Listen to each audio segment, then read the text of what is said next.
المهندسون والفنيون أول من يصل دوما إلى مدرج الإقلاع، وهم أسياد الطائرات الحربية عندما تكون رابضة على الأرض.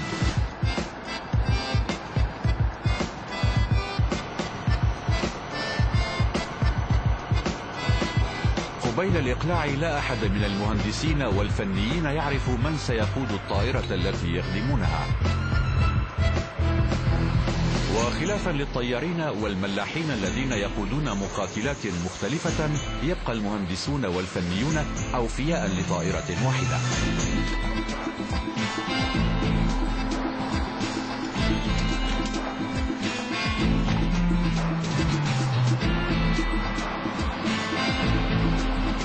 إعداد الطائرات الحربية قبيل الإقلاع يختلف في روسيا بشكل ملحوظ عما هو معتاد في القوات الجوية للعديد من بلدان حلف الناتو. ففي تلك القوات تقوم الطائرة الحربية بعدة إقلاعات متلاحقة بعد فحص يقتصر على أهم عناصرها. أما المهندسون والميكانيكيون الجويون الروس فيفحصون جميع أجهزة الطائرة وعناصرها وبكل دقة قبيل كل طلعة تقوم بها، وإذا خامرهم أدنى شك في صلاحية عنصر واحد فيها يصار رأسا إلى تأجيل الإقلاع.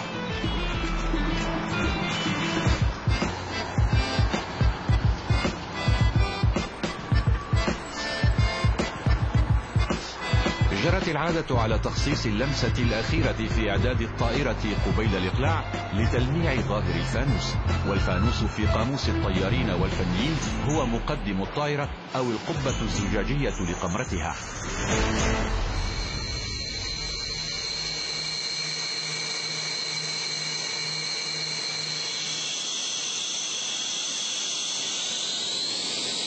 هذه المقاتلة وقاذفة القنابل تنعت في روسيا بفرخ البط بسبب أنفها المفرطح. المظهر الخارجي للأنف هو نفس مظهر الهوائي الخصوصي المخبأ تحت التلبيس، ومهمة الهوائي مساعدة طاقم الطائرة على التحكم بالفضاء الجوي والتنشين على أي هدف أينما كان في سطح البحر أو في الجو أو على اليابسة. قمرة سوخوي 34 مريحة وملائمة للتحليقات الطويلة والبعيدة، وبوسع الطيارين أن يقفا بطول قامتهما في القسم الواقع خلف المقعدين، وهناك مرحاض وصندوق لتسخين الطعام. في بادئ الأمر صممت هذه الطائرة لتدريب طياري سلاح الجو البحري على الهبوط بسلام فوق متن السفينة، إلا أنها تحولت في سياق التصنيع من طائرة تدريبية إلى طراد جوي مقاتل. سوخوي 34 الطاقم قائد وملاح. السرعة القصوى 1900 كيلومتر في الساعة. مدى العمليات القتالية 1100 كيلومتر. ارتفاع التحليق 17,000 متر. الحمولة القصوى 44,360 كيلوغرام.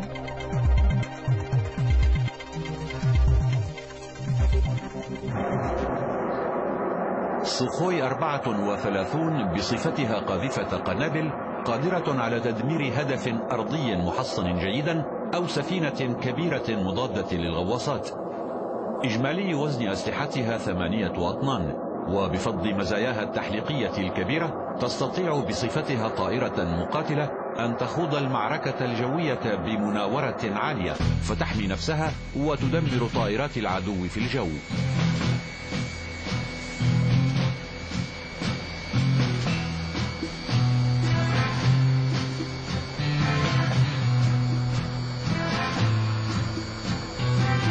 لدى كل طيار أو ملاح في روسيا تخصص معين كقيادة طائرة الهجوم أو المقاتلة أو قاذفة القنابل، ولكن مهما كان النوع الذي يختاره الطيار المستجد فإن الطريق إلى الأستاذية في القيادة لن يكون قصيرا.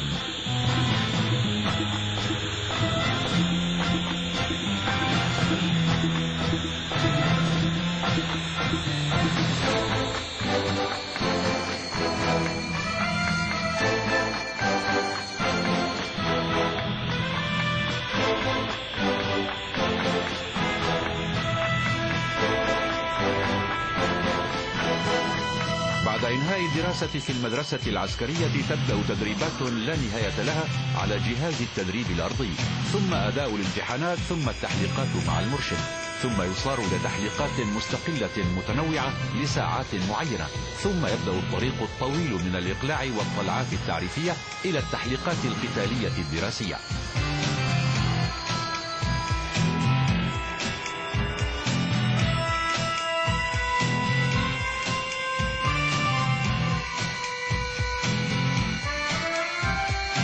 وبعد 4 سنوات من الخدمة لا أقل ولا أكثر يكون الطيار مؤهلا لتنفيذ أي مهمة في الجو تقريبا.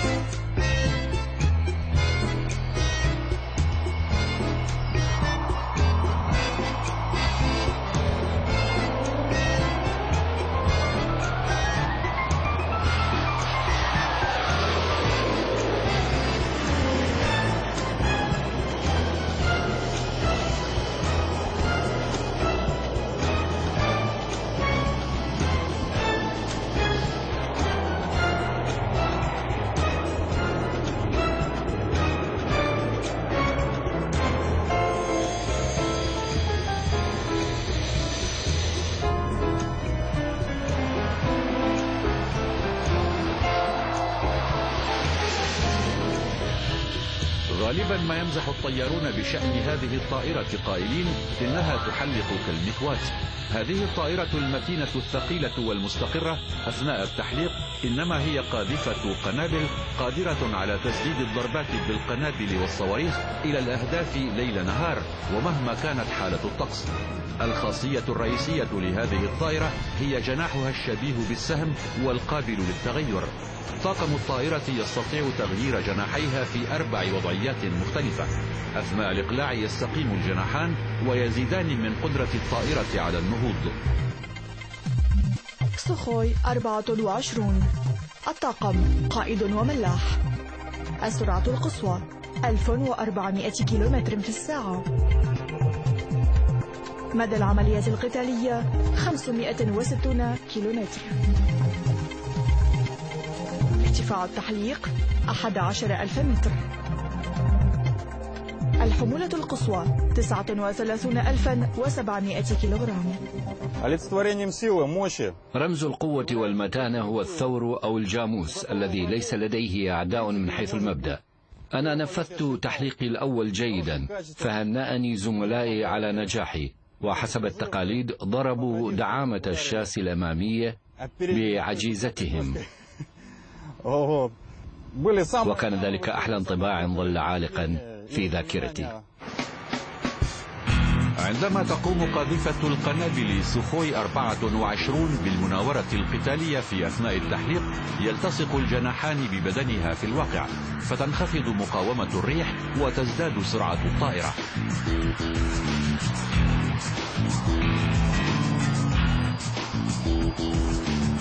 التحليقات الليلية على الطائرات الحربية محفوفة دوما بالمجازفات والمخاطر.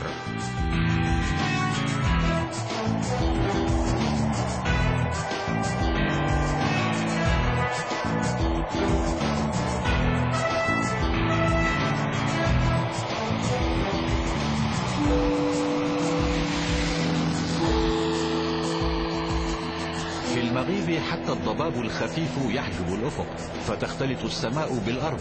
الأجهزة وتعليمات المناوبين تساعد الطيارين في الاهتداء إلى الاتجاه الصحيح.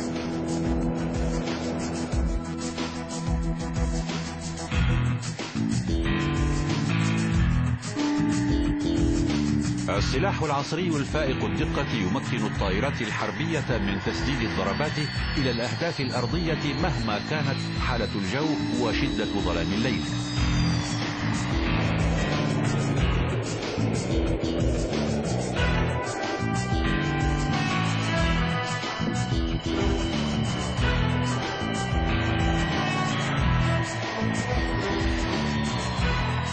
بعد مغيب الشمس يستمر الإقلاع والهبوط حتى الهزيع الأخير من الليل.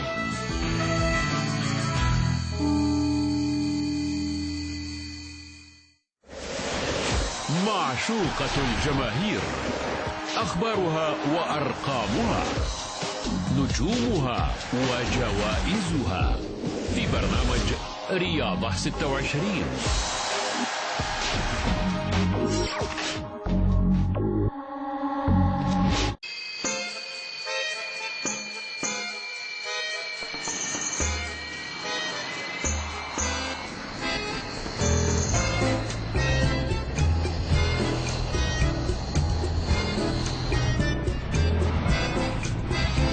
هذه الطائرة تمثل علامة مسجلة روسية معروفة في العالم مثل بندقية كلاشنيكوف الرشاشة ومثل البالي الروسي. ميغ 29 مقاتلة جبهوية خفيفة مكيفة لجميع الأحوال الطقسية، وهي تحلق وكأنها لا تعبأ بقوانين الجاذبية.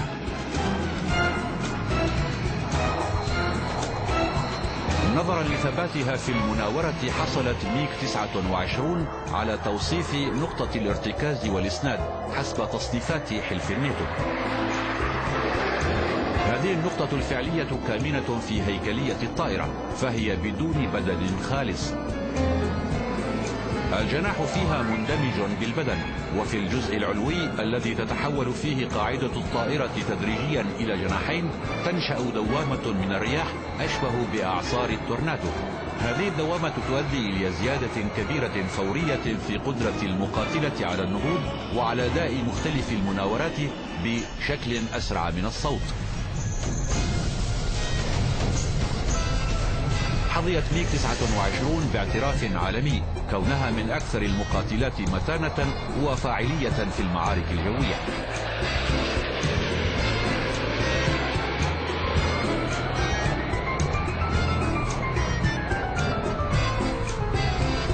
سئل أحد المصممين ذات مرة ما الذي يحمل الطائرة على البقاء في الجو أثناء أداء الحركات البهلوانية التي تفوق التصور، فأجاب: مئات الآلاف من الأيدي التي صنعتها.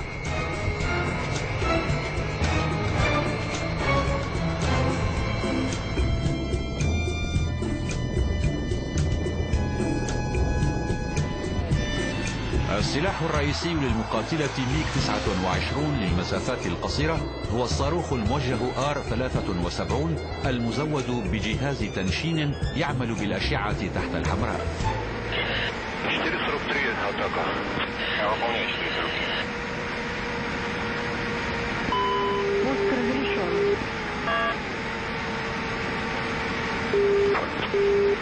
Наблюдал работу 443. Прям под съемки попал. Остается 443 на первом. Выполняйте первый.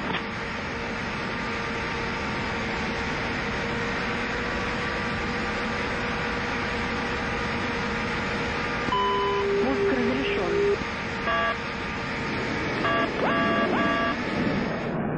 قائد المقاتلة يستطيع استخدام الصواريخ وقذائف المدفع أثناء قيامه في الجو بأية مناورات كانت.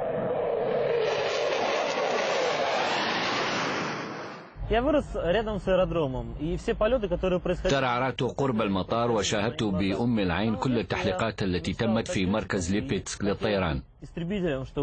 كنت منذ الطفولة أحلم بقيادة مقاتلة لأقوم بالحركات التي يمكن أن تؤديها المقاتلات، وقد تحققت أمنيتي. فها أنا أقود ميغ 29 وأنا كطيار ممارس معجب بها أشد الإعجاب. ميغ 29 الطاقم طيار واحد، السرعة القصوى 2400 كيلومتر في الساعة، مدى العملية القتالية 3000 كيلومتر، ارتفاع التحليق 18000 متر، الحمولة القصوى 18500 كيلوغرام.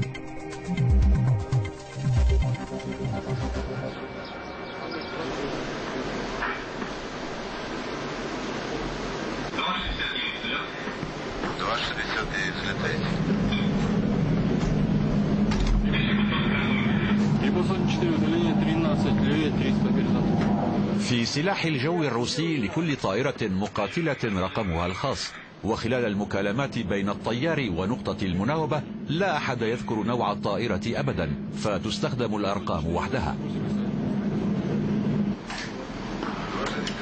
مناوبو التوزيع يشرفون بالكامل على تحركات الطائرات في المطار، فيعزون بتشغيل المحركات والإقلاع والهبوط، ويتصلون بجميع الطواقم التي في الجو، ويتابعون مناوراتهم ومدة بقائهم في الأجواء.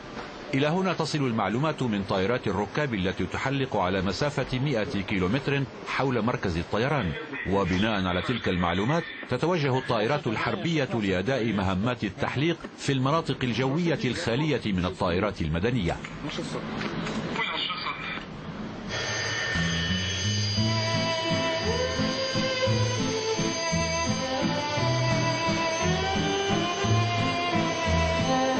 الطيارون الروس يسمون طائرة الهجوم هذه الزاغ.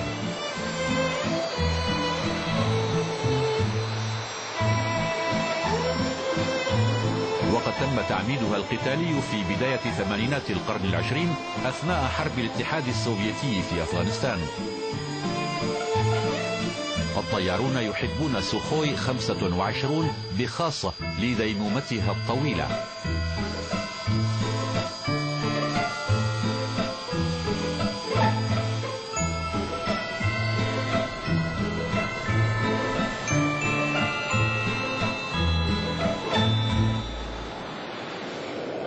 كانت طائرات الهجوم تعود إلى المطار بمحرك واحد وعطل في مدادتي الجناحين وآثار إطلاقات على الزجاج الأمامي للقمرة.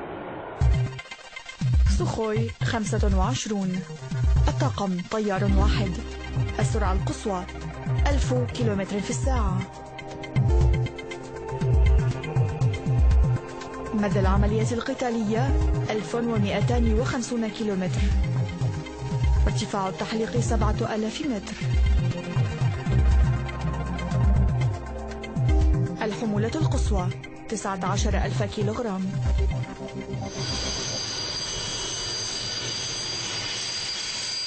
في الحال الحاضر نجد أحدث أنواع سوخوي 25 الهجومية قيد الخدمة ضمن تسليح القوات الجوية في روسيا وأوكرانيا وبيلاروسيا وأنغولا وأفغانستان وبلدان أخرى.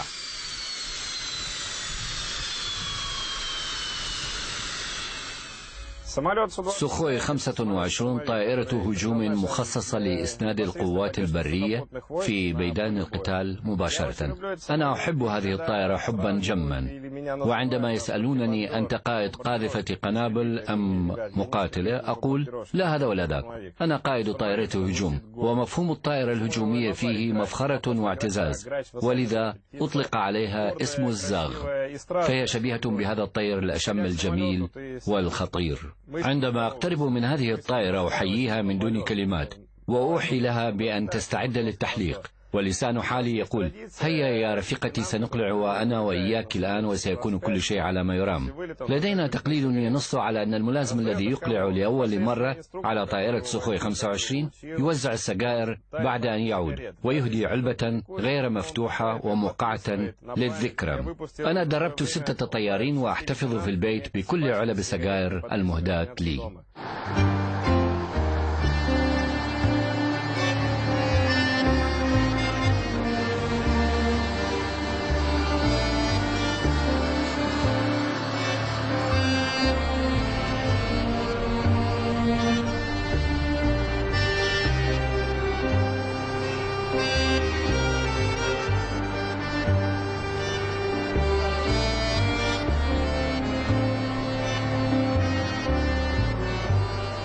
الميجر جنرال ألكسندر خارتشيفسكي آمر مركز ليبيسك للطيران.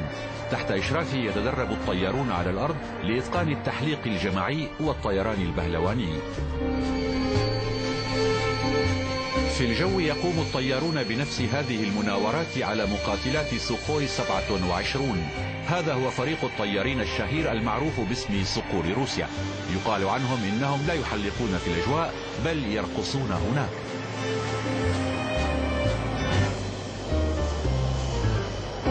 الطيران الجماعي من أخطر أنواع التحليقات. الأثر المتشابك للمحركات والجناحين وكذلك قرب المسافة بين متون الطائرات يتطلبان توافقا وانسجاما في العمل ودقة من كل طيار كدقة صاغة المجوهرات.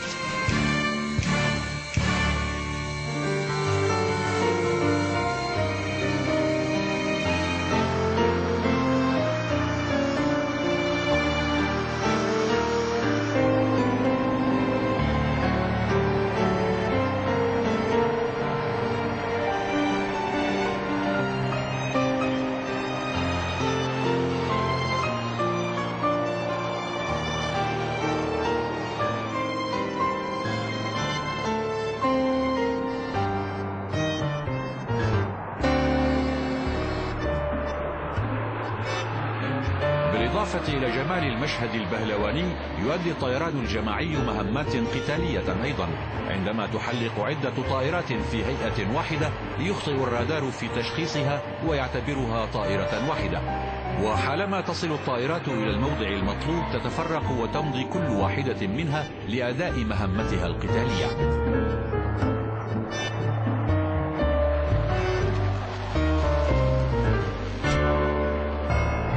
ألكسندر خارتشيفسكي يؤدي تحليقا بهلوانيا انفراديا. الحركة البهلوانية المحببة إليه هي حركة الناقوس، وهي عبارة عن عنصر معقد وخطير من عناصر المعركة الجوية، حيث ترتفع المقاتلة عموديا ثم تتوقف فجأة.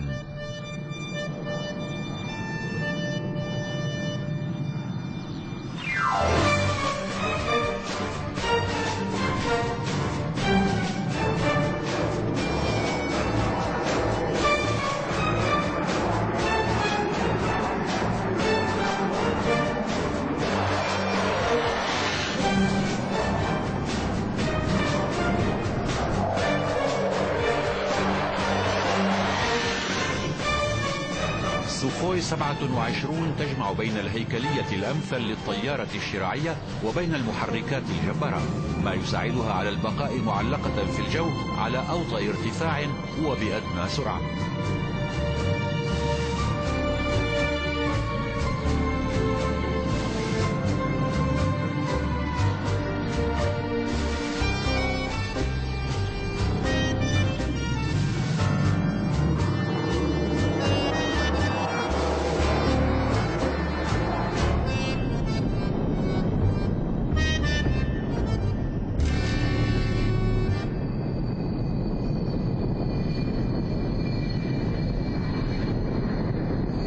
بعد الهبوط مباشرة يناقش ألكسندر خارتشيفسكي مع الفنيين والطيارين ملابسات تحليقه، وهو معروف في العالم كله بصفته طيارا لم يخسر ولا معركة جوية واحدة.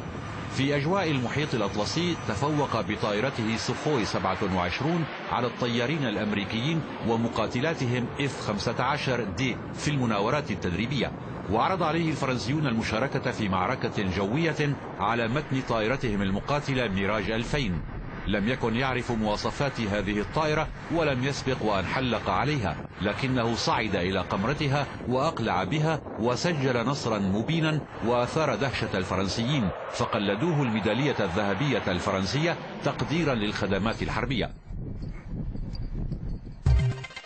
سوخوي 27 الطاقم طيار واحد، السرعة القصوى 2500 كيلومتر في الساعة، مدى العملية القتالية 1680 كيلومترا، ارتفاع التحليق 18500 متر، الحمولة القصوى 30000 كيلوغرام. المهمة الرئيسية لطائرة سوخوي 27 ذات الديناميكية الهوائية الرائعة هي التفوق في الجو، ومن الصعب القول ما إذا كان الطيار المتواجد على متن طيارة أحدث أو من الجيل الثاني سيتفوق أم لا، فكل شيء يتوقف أولا على الطيار نفسه وثانيا على ظروف المناورة التي تنشب فيها المعركة. فالطيار الذي يلمح الهدف قبل غريمه ويوفر ملابسات استخدام السلاح يكسب المعركة.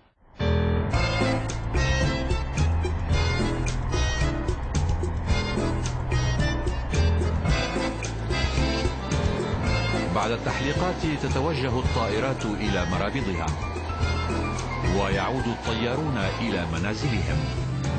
ففي وقت السلم ليست هناك مناوبة قتالية.